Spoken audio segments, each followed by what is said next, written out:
How do you build rapport with a client? If you're gonna say small talk, you're one of the majority of salespeople. And that's okay, because most salespeople were taught to engage in small talk at the beginning of a meeting. But in this video, I'm gonna give you 3 techniques that are way more effective than small talk.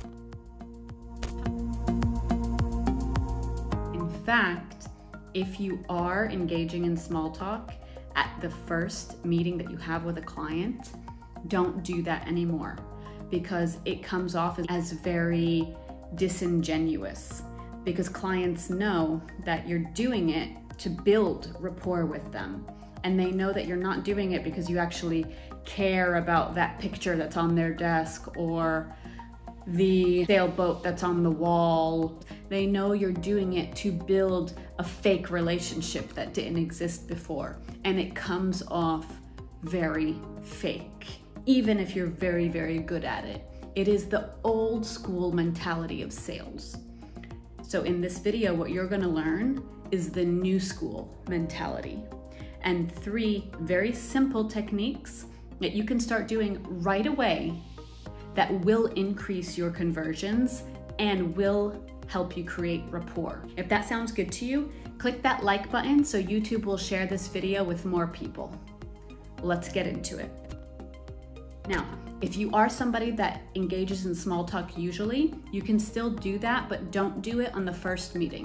What you want to do is you want to engage in the techniques I'm about to show you, and then you can use your small talk for your second meeting or your follow-up, because then it's much more natural. What are the 3 techniques that you can do that are actually better in building rapport than small talk? The techniques I'm about to give you, they are not obvious, meaning that the client is not going to be able to say they're doing this just to be connected with me. And if the client is able to say that, that means that you're doing them wrong, because what I'm about to teach you are techniques that will actually register with the subconscious mind. Counting down. Number 3, if you're gonna be showing anything that's visual, incorporate the client's colors from their website into your presentation as much as you can without being obvious. And what I mean by that is, don't literally copy their website onto yours, but incorporate the same color scheme at the very minimum. Just the color scheme is enough. And if you're saying, well, I don't usually show anything visually to my clients or my customers, drop the comment below with what it is that you sell or what your company does, and I will give you ideas of what you can show visually. Visual learning is the most powerful learning method, and most people are visual learners. If you're just having verbal communication during your meeting, you're missing out on a huge portion of the way people learn. So definitely drop that in the comments below. I'll give you some ideas. Now, that's number 3. Incorporate their colors. It's a very simple thing to do, but most people don't do it. And here's the thing.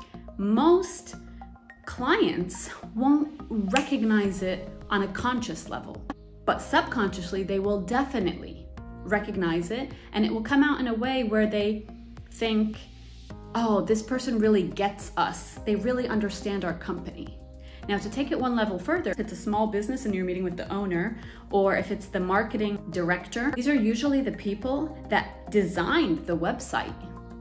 And if your presentation mimics the same colors, they're definitely going to appreciate that on a subconscious level. It's very, very powerful.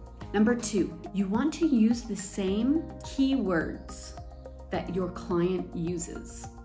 This is so important, and I cannot tell you how many times I've called any salesperson. Let's say I'm on the phone with a salesperson, let's say for a bank, and they use very industry specific terms with me, and I'll tell them, hold on, time out. I don't understand that word you just said. What does that mean?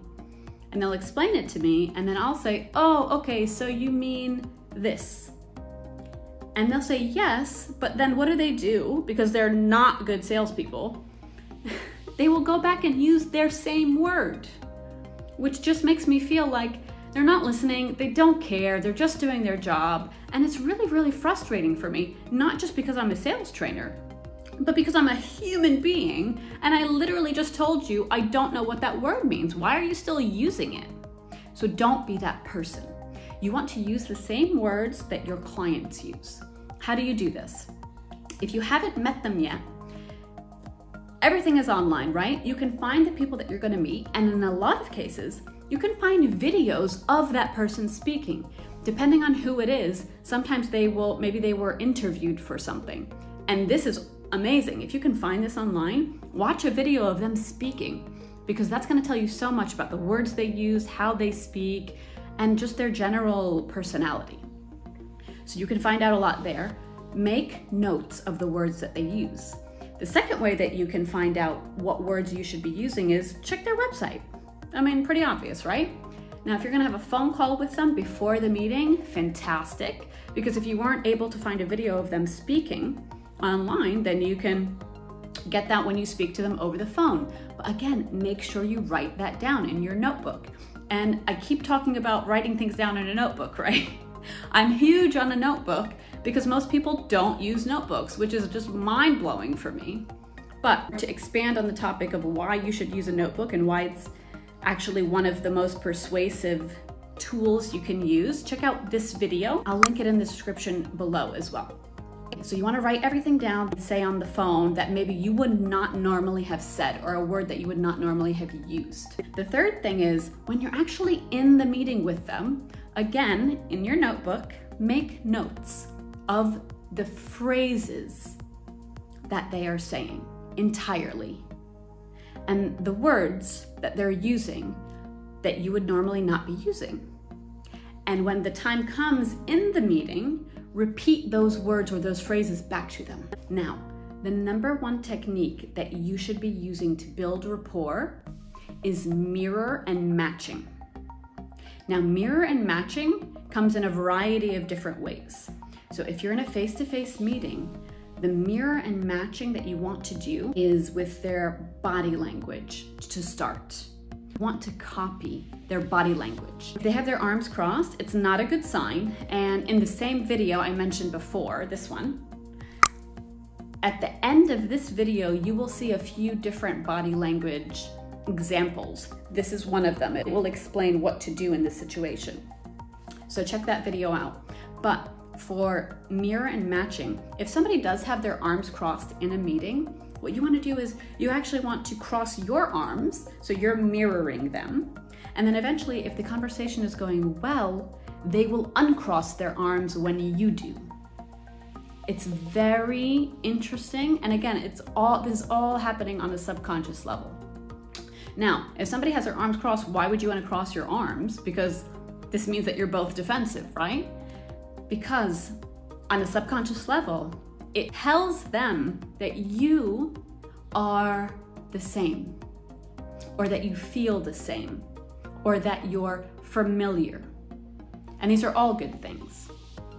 Now, the second way that you want to mirror and match somebody is with their tone of voice and with the speed that they speak. This is absolutely crucial, and this is, of course, in person or on the phone. And I do a lot of telephone training, and this is one of the top things that salespeople, they completely miss this. So somebody will be speaking very quickly, but the salesperson will still have a very laid back, relaxed speed and tone, which is incredibly irritating if you're a very fast-paced business person and you're speaking in this way. So mirror and matching the speed and the tone that your client is speaking in is incredibly important. And again, it's going to make them feel that, oh, they're on the same page as me. They get me. I like this person. And people like to buy from people they like. And the last mirror and match area is what we just talked about, which is the words that they're using. So going back, if you can find a video before you even meet the person, this is going to show you the speed at which they speak, the tone that they use to speak normally, and the words that they use. So you will be able to do all your research and get all of your notes at once. If not, have that phone call. If not, you need to be able to pivot very quickly during the meeting. So at the beginning of the meeting, depending on how they speak, you immediately just morph. You need to be very, very flexible. You're like a chameleon. And you can go back to the way that you would normally speak, but you need to, at least at the beginning, you need to match them. So if this video was helpful to you, please give it a thumbs up and share it with somebody that is in the sales industry and you think would benefit from these techniques. And if you haven't subscribed to the channel, go ahead and do that now so you don't miss another video. I'm uploading about 2 videos every week now of sales tips and techniques. A lot of things that you probably haven't heard before and some business ideas as well. See you next time.